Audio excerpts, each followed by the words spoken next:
ci reculé ki nga xam ne moom moo di président conseil d'administration bi di Moustapha Fall ñu koy remercier bu baax a baax moom tamit ci la kase boobu la décision ci instruction wu ki nga xam ne moom moo di premier ministre ak ki nga xam ne moom moo di ministre tutelle suñu waajoo yi nga xam ne moom moo di DG SNHLM. mu bàyyi ba tey jii ci àllarba ji génn kayit woowu yéen da ngeen jàpp ne dafa bëgg a protéger li ñu ko dénk wala. waaw sàmm toogaayam parce que bi mu ñëwee biir SNHLM ba tey mi ngi koy lëbbëgg ci ni mu ko neexee maanaam moom mi ngi di nguuru tey nag ñëpp xam nañ ne que ay àllarba Sénégal moom bépp ministre ak directeur généraux duñ nelaw donc tey moom xam naa ne kaawam nag ndegam semaine bi daf koo lëbbëgg torop loolu moo tax xëy na mu bëgg di njëkkante pour que conseil des ministres xëy na ñu mën koo bàyyi ci boobule parce que ñu xam ne dañ ko dénk moo di SNHLM waaye na xam ne rek ñun li ñu bëgg mooy ginnaaw ba ñu delloo suñu ak yellee delloo ñu suñu ay poste du loolu rek nañu soxla mais kii moo nekkatul nit koo xam ne dinañ mën a jëflante ak moom li ñu bëgg daal mooy Abdourahmane Dabo nañ ko yóbbu fi ñu ko jëlee mi ngi doon wax léegi ci conseil des ministres boobee am nay nomination yu yees bokk na ca ministère de l'énergie Oumou Khayri Diaw Diop moom nag la ñu nommé secrétaire permanent foofee ca énergie madame Fatou Mbow Ly moom it ñu nommé ko directeur général bu énergie Pape Samba Ba ñu nommé ko directeur général du contrôle et de la surveillance des opérations kii di madame Fatou Thiam Sow ñu nommé ko directeur planification des études et du suivi Cheikh Ba moom it ñu nommé ko inspecteur des affaires administratives bu ministre administrative et financière ba tey ci conseil des ministres boobu nga xam ne tey ji nomination yi bari na ci ministère de la communication kii di Seynabou Mbaye moom la ñu nommé directeur des relations et des institutions kii di Habibou Dia nekk spécialiste en communication ñu nommé ko directeur de la communication ci ministère de la jeunesse tamit am na ay coppite Mariam Kane Diallo moom la ñu nommé directeur des ressources humaines poste boobu kenn nekk fa woon ba tey ci ministère de la culture Sori Sarr moom la ñu nommé directeur de l'administration générale poste boobu tamit poste vacant la woon ñu dem ci ministère de l'éducation madame Tabaski Ba moom la ñu nommé directeur général agence nationale de la petite enfance et de la case des tout-petits mu wuutu kii di Khadijatou Jamil Diallo moom mi nga xam ne moo fa nekkoon moom it jëlee nañ ko fa loolee bokk ci yenn xibaar yoo xam ne tukkee na ci conseil des ministres bi ñu amal tey ji ci àllarba ji ba 9h ci guddi tegalee juróom-benn simili. ak RFM kumpa jeex na. ñu wéy ci xibaar yi wax ci fonds politique ak Babacar Ba bu forum des justiciables moom nag ay leeral bëgg gannaaw ay kàddu yoo xam ne ministre Abdourahmane Diouf yëkkati na ko ci ay koppar yu toll ci $1 milliard ak 701,77 milliards yoo xam ne tudd na ko ci wàllum fonds politique yooyu ci sujet Ousmane Sonko muy laaj rek ba xam koppar yooyu ay virement la yoo xam ne par ñetti weer la woon wala ci at wépp la waaye daal jàppale ne moom président bu forum des justiciables nee na leeral yooyu mënul ñàkk ci penc mi rawatina fii ñu toll nga xam ne ñi ngi wax saa su ne wàllum transparence ñu teewlu ay kàddoom. question des fonds politiques boobu léegi ñoo ngi ci wax dafa nekk question boo xam ni pour ñu lijjanti ko il faudrait mu am lu ñuy wax une révolution populaire pour ñu mën a mettre de l'ordre dans ces fonds politiques naka nga mën a comprendre ñu jël $1,770 milliard nakal ko waa primature nakal ko le premier ministre bi nekk primature. Et pendant ce temps nga jël ay corps de contrôle je dis bien ay corps de contrôle yoo xam ne dañ leen yéen a war a xeex la criminalité économique yéen a war a xeex corruption yéen a war a xeex guerre yéen a war a xeex fraude mais ces corps de contrôle là am na ci ñoo xam ni seen budget annuel moo gën a tuuti fuuf li ñu jox premier ministre comme fonds politique loolu est-ce que xel mën na ko nangu ci état de droit naka nga bëgg a xeexee transparence bonne gouvernance et que fonds politique bu premier ministre moo ëpp fuuf budget annuel ñenn ci corps de contrôle yi loolu lañu dëgg di yoon te xaalis bi nga xam ne ñoo ngi koy wax muy les fonds politiques dafa am benn opacité bi ci am te xaalis boobu li ci metti mooy du xaalisu président de la République du xaalisu premier ministre du xaalisu kenn sénégalais yi ñoo cotiser seeni impôt jakartaman bi commerçant bi suñu yaay yi nekk marché di dagg ay patente xaalis boobu la ñu dajale yóbbu trésor jox ko le président ne ko doxalal donc xaalis boobu lépp luñ ciy def dafa war a am transparence donc mënuñu nangu tey ba tey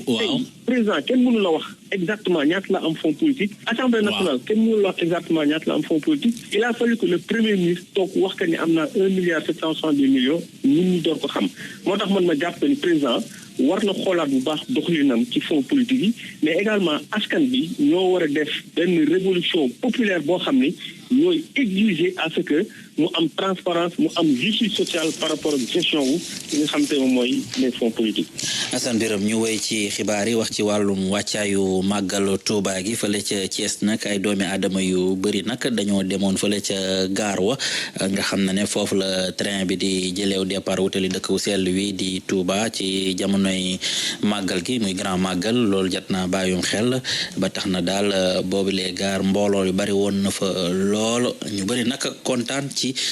bi ñu gisaatee otoraay woowee ñu teewlu ci reportage bi Cheikh Anta Diop.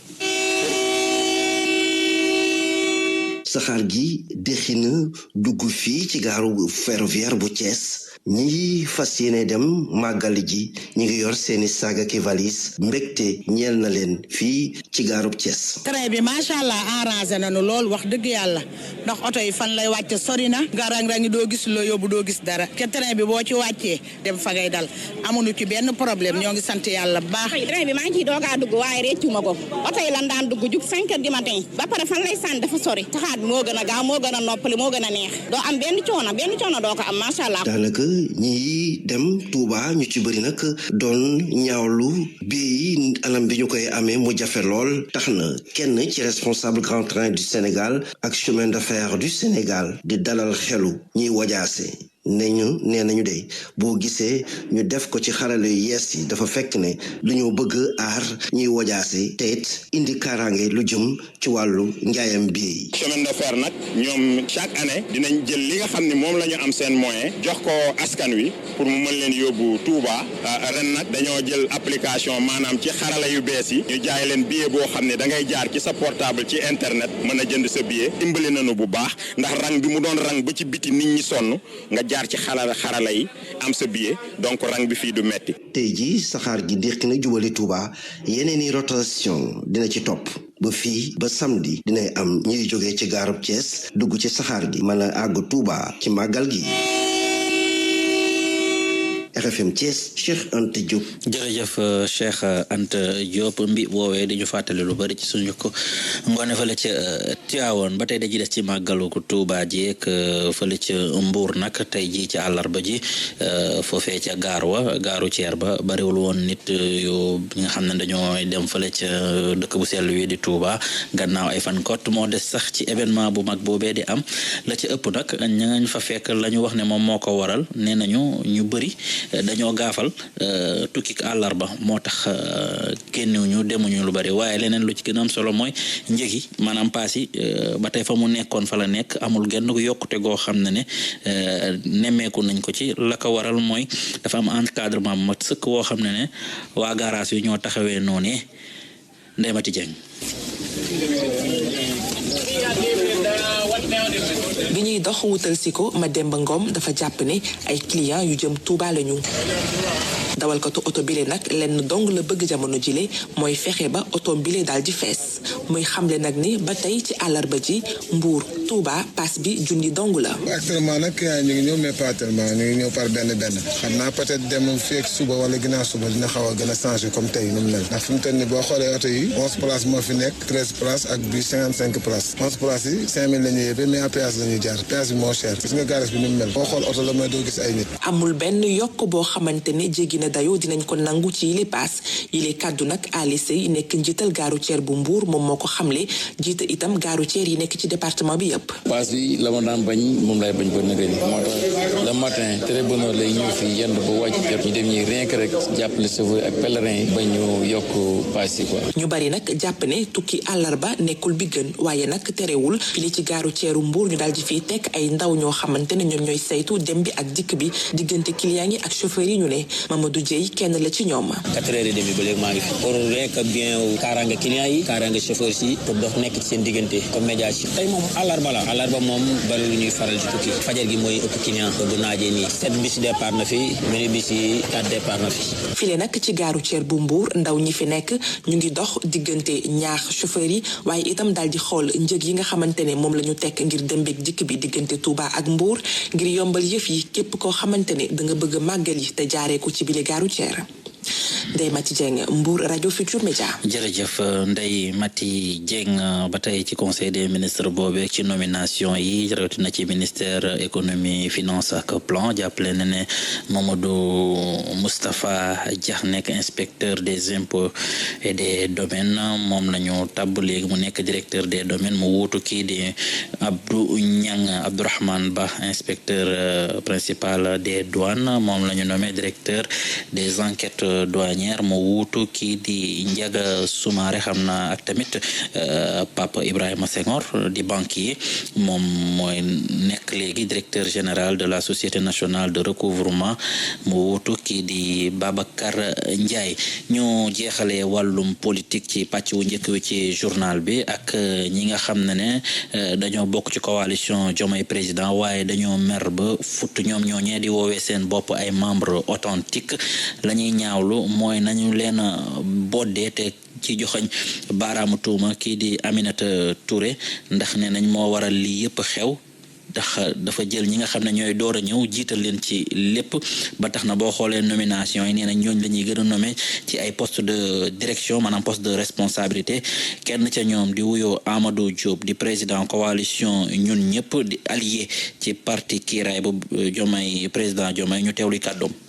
yu bëri neexatuñu ci mbir mi lay wax nii déjà coalition Diomaye président dama ci démissionné ndax doxalin bi nga xamante ne moom moo fa am te neexuma rafetlu ma ko te xamal naa ko aussi kii di soxna si Aminata Touré beneen bi aussi muy que li nga xamante ne moom la ñu ràññee ñun ñi nga xamante ne yàlla def na ñu nekkoon fii jamono yi mu gën a tare jamono yi mu gën a jafe fekk na son excellence président de la république yàlla def caabi féete ko ginnaaw muy moom muy Ousmane Sonko muy seeni ñooñ ñu newoon fi di conduire les luttes de manière beaucoup plus démocratique et de manière beaucoup plus pacifique avec F24 jóge fa ak FIT ak LACOS et cetera président ñu koy gunge ci doxalinu li nga xamante ne mooy politique de la nation mais loolu lépp moomoon ay jàmbaar dëgg yoo xamante ne ñoo fi nekkoon pendant tout ce processus waaye tey boo xoolee képp koo xamante ne rafetluwul doxalinu Aminata Touré tu es écarté wala dañ la fexeel wala jéem a fexe ba dañ la retiré ci groupe bi parce que da nga critiqué te loolu rafetul boo xoolee ci tànneef li nga xamante ne mooy nomination yi lu ci ëpp ci ñoom dañ leen di relégué en second plan ndaxte buñ gisee ne que par exemple ñit dëgg nga wala kaas nga benn yoon li nga xamante ne mooy doxalin yi dañ lay jël ba fexe la seppi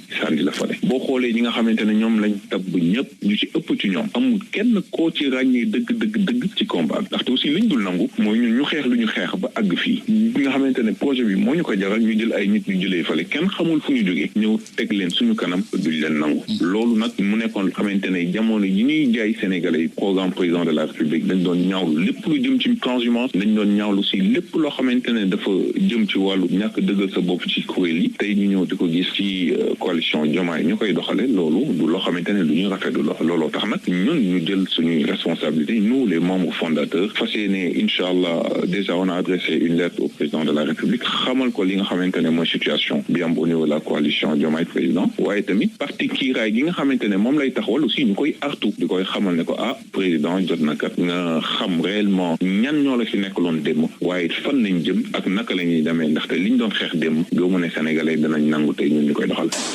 ñu ngi leen di nuyu di leen dalal jàmm ci xibaaru tàggat yaram yi ñu doore ko ak football jigéen ñi kan bi ak bëccëg bu njëkk bi di wéy fale ca Maroc Cap Vert bi mooy kanam bu njëkk ñàkk na matcham bu njëkk digganteem ak Ghana moo ko door 2-0 ñaareelu bëccëg bi dina door ci jeudi bi bu 17h jotee ci stade olympique bu Rabat Sénégal mi ñàkk matcham bu njëkk 2-0 dina jéem kon relancé wu ci kanamu Kenya moom it ñàkkoon na 4-0 Maroc moo ko daanoon waaye loolu taxul gaynde yi jàpp ni adversaire bu am solo la donte sax Kenya toog na fukki at ñëwul ci Coupe d'Afrique des Nations ñu fekk ca Rabat sunu ndaw di Soda Thiam. gaynde yu jigéen yi daan nañuy amal seen séance d'entraînement gu mujj laata ñuy soobu ci seen ñaareelu jogante seen diggante Kenya lay doon mu di ab adversaire boo xamante ni faaw ñu bàyyi ko xel bu baax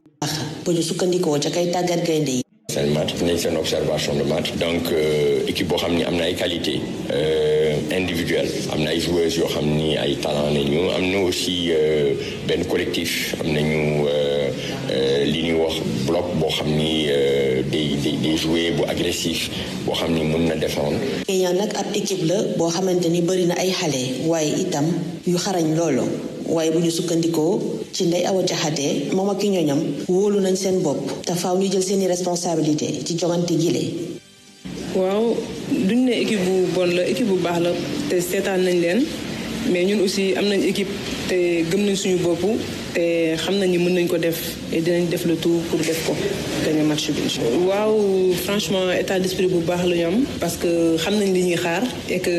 ñu ngi ciy waxtaan anciens yi nouvelles yi tout parce que groupe la collectif la on sait ce qui nous attend et dinañ def le tout pour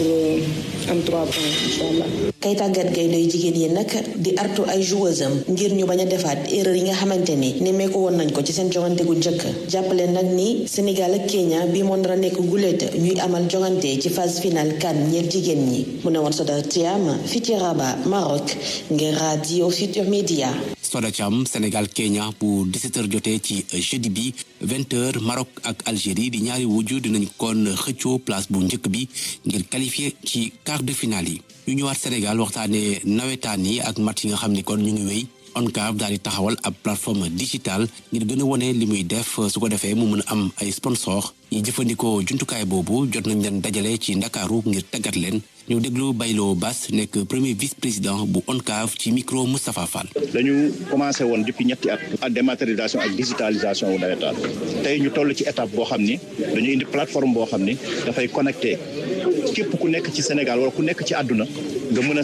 seetaan wala bon nga mën a suivre match yi nga xam ni moom mooy am l'ensemble du territoire sénégalais et en temps réel donc ñooñu la ñuy former tey jii ñi nga xam ne ñoom ñooy utilisateurs acteurs yi nga xam ne ñoom ñooy nekk ci stade yi di donner les informations en temps réel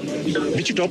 mooy dañoo war a fexe ñun fexe ba ut suñuy moyen bopp yoo xam ni dootuñu soxlaal kenn dara te ñun jàpp nañu ni bu ñu demee ci plateforme bi biñ ci bëgg à terme fi ñu 1 an 2 ans jàpp nañu ni nawetaan dootul soxlaati leneen parce que li ñu bëgg yëpp plateforme bi mën nañu ko may en terme de sponsoring mën nañ ci koy ànd de partenariat avec la plateforme que nous allons mettre. ñu former ay nit ñoo xam ni bu subaa wala gannaaw suba ñoom ñooy dellu former les hommes de terrain. comité supporter 12e Gaïndé moom it mu ngi waajal bu baax a baax Jeux olympiques de la jeunesse Dakar 2026. section 12e Gaïndé bu Ndakaaru jot na amal assemblée générale ngir installer ay commission technique mbébét bi mooy fexe ba gunge comité d'organisation yu Jeux olympiques de la jeunesse Dakar 2026 Issa Laye Diop di président association nationale bu 12e Gaïndé ñu déglu ko. mu nekk daje boo xam ne macha allah daje bu jaar yoon ñu taxawal tey esprit bu baax ci waxtaan ci échanger taxawalaat commission technique yi xam yoo yëpp defaat nañ ko kenn ku ci nekk ñu jox la sa wàcc sa wàll ci mbir mi. assemblée générale bi yëpp kontaan nañ trop ba wax satisfait bi nga xam ni am nañ ko si suñuy autorités yi nga xam ne moom lañ dénk organisation Jeux olympiques et ki si jiitu ñu Mamadou Diagne Ndiaye ñun ñëpp gis nañ si presse bi fan yëpp ñu ngi wër di wane jumtukaay yi nga xam moom la ñu war a assurer fa la war a amee loolu nag dañ ciy kontaan ndax gis na ni liggéey bi leen dénkoon daanaka sotti na loolu may wane seen xarañte wane seen taxawaay wane seen engagement mais aussi xam nañ 12e Gaïndé ko xam ne mbooloo boo xam ne lay dañuy xalaat di mobiliser wu boole ci ay action ak animation bu mucc ay pour wan ni ñun jeux yi ñuy am suñuy jeux lañ dañoo am ville de Dakar partenariat mais dañuy am aussi tamit léegi waa ville de Dakar lii ko taxawal dañ cee war a wéer ndax waa 12e Gaïndé dinañ promouvoir jeux yi nañ ciy wax dinañ wër dëkk bi sensibiliser waaye trop dinañ animer ba nga xam ne ñi nga xam sunu athlètes yi war a représenter Sénégal bu ñu nekkee ci terrain bi nan fexe maximiser seen chance ba ñu am ay médailles yu bari. Issa Laye Diop président 12e Gaïndé fii la ñu yem ci xibaaru tàggat yaram yi. jërëjëf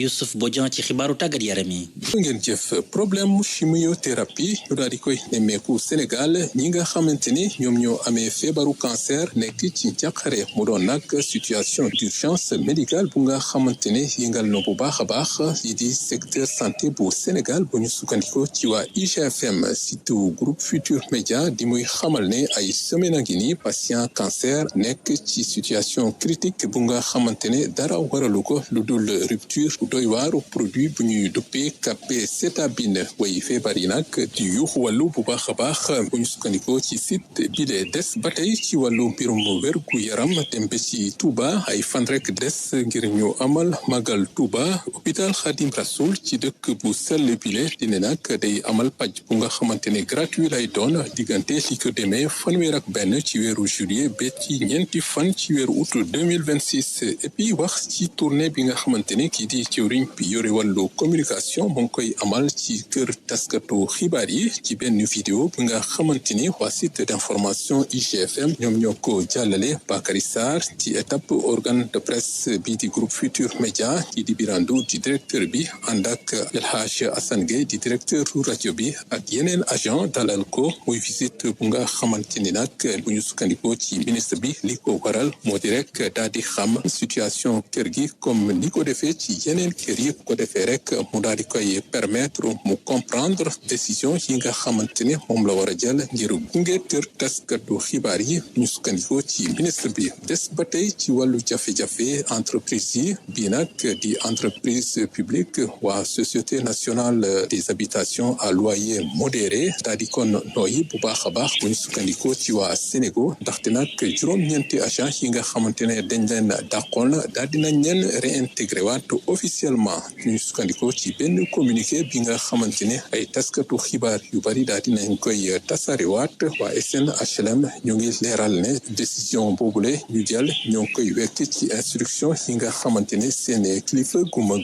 moo leen ko diggal et puis wax ci mbirum sport ngir jeexal état bu Sénégal nag jël na dogal bañ a jël en charge kon lii di payoor homoluma bi nga xamante ne moom la ñu waroon a jox kii di Pape Thiaw di entraîneur gaynde yi waa Sénégal ñoo ko xamle site bi yokk ci ne ministre de la jeunesse sax et des sports di Jirey Clotilde Coly moom moo notifié waa fédération que ne loolu mënul nekk ndax état mënul assumer engagement financier boobule nga xamante ne doxoon na seen diggante ci wàllu bàyyi ngir jeexal JOJ 2026 tournoi beach handball bi nag dinañ ko amal diggante altine juróom-ñeenti fan ba aljuma fukk ak ñetti fan ci weeru novembre 2026 waa agence de presse sénégalaise ñoom ñoo ñu ko xamal tout jeex na mbokk yi ba ëllëg incha allah.